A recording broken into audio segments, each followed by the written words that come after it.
Okay, this time I'm going to talk about two easy and effective tests for cars that are stalling and have a loss of power or a severe lack of power. And when we say that the car is stalling, it is when the car starts, either the first time or that it has trouble starting. In those scenarios when the car is running, the car feels slow, it feels like it's not developing speed. It feels like when we press the accelerator pedal, the car doesn't move forward enough, and even when we press the accelerator in some scenarios the car turns off.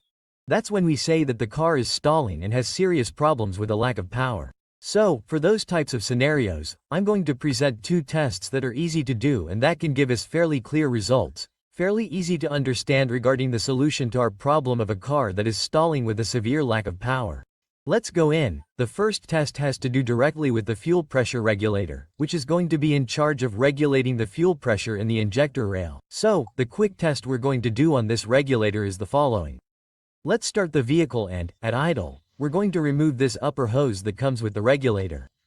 This hose will bring vacuum from the intake manifold. So, we're going to remove it like this with the car on, obviously carefully. You always have to be careful when we're working.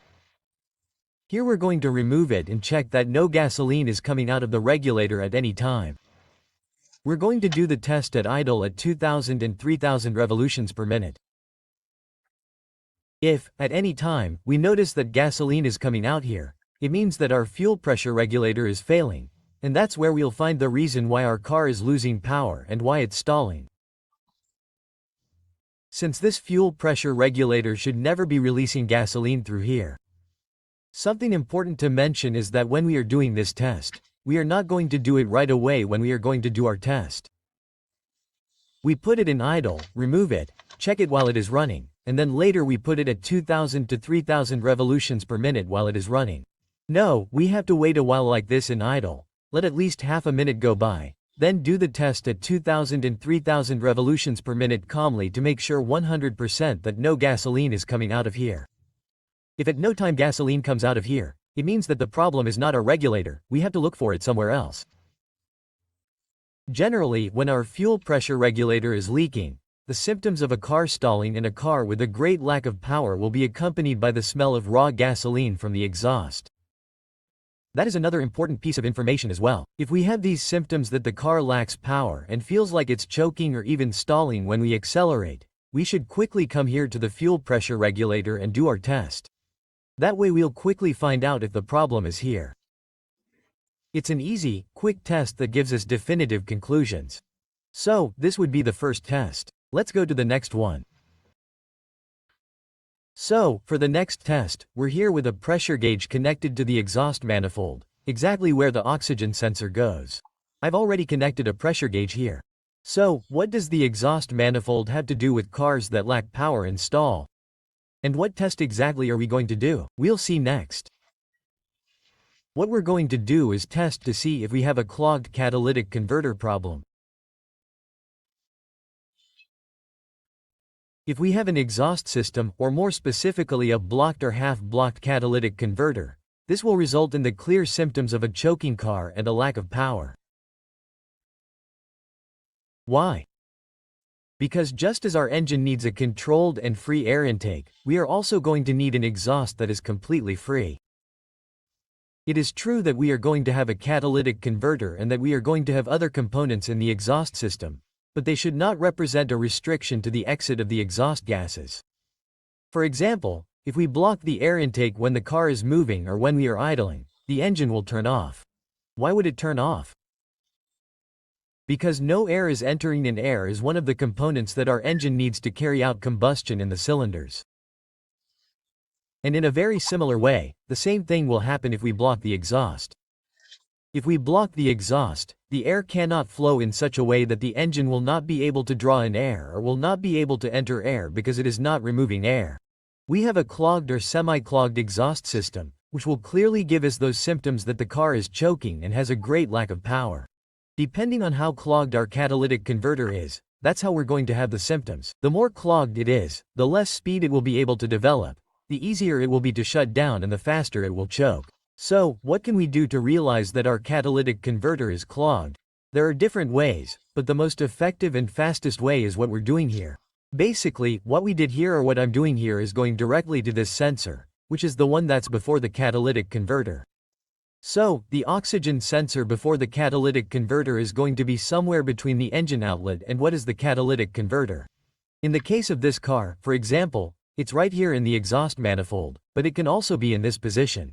So, what we would do here, what we're basically doing is removing this sensor and putting a pressure gauge here instead of the sensor. That way we're going to check the pressure in our exhaust system, and that way we're going to figure out exactly what the pressure is here. Now, what pressure should we find here in a car that doesn't have a clogged catalytic converter problem? The pressures we should see are less than 1 psi at idle and less than 3 psi at approximately 2,500 revolutions per minute. So, if we do this test and find high values, it's most likely that we'll have to change the catalytic converter, because usually the catalytic converter gets damaged, melts internally, and practically no longer performs any other function than blocking or restricting the exhaust system. And most of the time what causes the catalytic converter to break down is that the engine is not working properly, has misfires, or a lot of raw gasoline is passing through the catalytic converter. The more raw gasoline passes through the catalytic converter, the harder it has to work and the hotter it gets. There are some that get red hot with very high temperatures, and all that ultimately ends up causing the catalytic converter to melt and represents a restriction in the exhaust system. So, before finishing the video, let's look at this example. This car works well, so much so that we have to have readings at idle of less than 1 psi. The exhaust system practically does not have to have pressure, it has to have very little or no pressure, as I mentioned, less than 1 psi at idle and less than 3 psi at 2,500 revolutions. There does not have to be more pressure here in the exhaust system. The freer the exhaust system is, the better, the easier the exhaust gases will come out, and it will not hinder the air intake to the intake manifold and the engine, of course.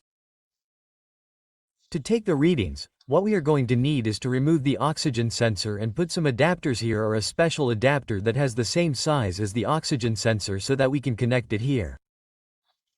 I really like using this one because it comes with different adapters. So, here I'm going to start the vehicle and let's see what pressure this car has, which is working well. As we can see here, this pressure gauge has different scales, but in this case the scale that interests me is the pressure scale. I'm going to have to take into account these numbers inside here, which are the pressure scale in PSI.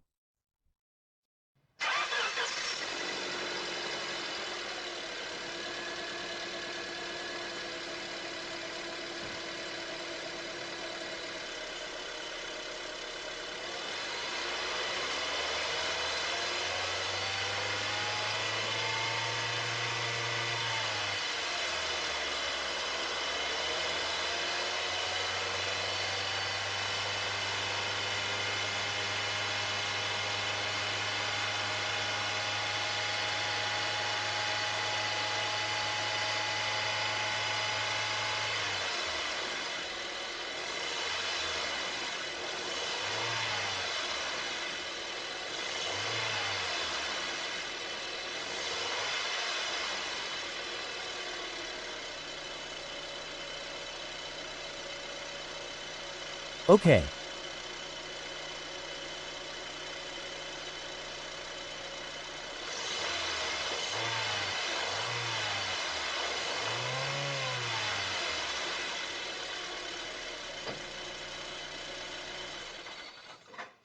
And well, as we can see, in the case of this car, this catalytic converter is relatively new, which is why we had practically no pressure in the exhaust, neither at idle nor at 3,000 revolutions per minute. We had practically no pressure, if anything less than half a psi. If it was half a psi, it was a lot, but as we can see, a car in which the catalytic converter is in good condition practically does not generate any pressure, as we could see. If we see high pressures, as I mentioned, pressures above 1 psi at idle or more than 3 psi at 3,000 revolutions, that means that we most likely have a problem with a clogged or half-clogged catalytic converter. Something important to mention is that when doing this test, you have to be careful, since the exhaust manifold and the entire exhaust system get quite hot, so you have to take the necessary precautions. So, the use of gloves is highly recommended, since it gets quite hot here. And you also have to be careful when removing the adapters, since they will also get hot. And that's all for now.